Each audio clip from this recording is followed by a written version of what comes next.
अंदर हड़ताल है दोस्तों। और ये सरकार को बता देना चाहता है कि हमारे देश के अंदर मजदूरों पर जब हमला करोगे, किसानों पर हमला करोगे, छात्र नौजवानों पर हमला करोगे, ये हम चलने नहीं देंगे। और हमारे देश के अंदर हमारे हाथ में मजबूत संविधान है और उस संविधान के द्वारा तुमको हम नकेल कसने का काम करेंगे। आप जैसा कि तमाम लोग इस बात को जानते हैं दोस्तों, हमारे देश के अंदर अंग्रेज के जमाने से हमारे मजदूर नेता लोग अंग्रेज से लड़ के कानून बनवाए थे। तभी 8 घंटा काम, 8 घंटा आराम और 8 घंटा सामाजिक सोचने का अधिकार मिला था हमको। देखिएगा, कोई नया बाजार बसता है तो सबसे पहले वहाँ ठेला वाला, पट्टा वाला छोटे छोटे रोड पर दुकान लगाते हैं।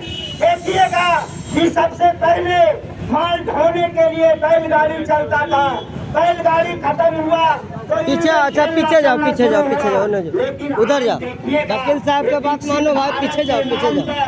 स्मार्ट सिटी के नाम पर क्या कर रहा है देश के अंदर और नालंदा जिला के अंदर भी। देखिएगा कि जिस तरह से ठेला फुटपाथों पर, जिस तरह से झरझरिया पर हमला करने का कोशिश किया गया है, जिस तरह से कल कारखानों में काम करने वाले के आउटसोर्सिंग लगाया जा रहा है कि काम है तो रखेंगे, नहीं काम है तो निकाल देंगे। इस तरह से चाहे किसान के तरफ हो, इस तरह से पूरे देश के अंदर जो गलत नीति चल रहा है, इसके खिलाफ लड़ने के सिवा और कोई रास्ता नहीं है दोस्तों। इसलिए हम तमाम लोग इस जन विरोधी नीति के खिलाफ एकजुट होकर इस सरकार को आने वाले टाइम में और मजबूती से रोड पर लड़ेंगे। ये लड़ाई विधानसभा में भी होगा, ये लड़ाई लोकसभा में भी होगा, ये लड़ाई रोड पर भी देना होगा। आने वाले टाइम में गलत नीति बनाने वाले सरकार को हमें सत्ता से निकालना होगा। और ये सब यदि आपस में हम एक रहेंगे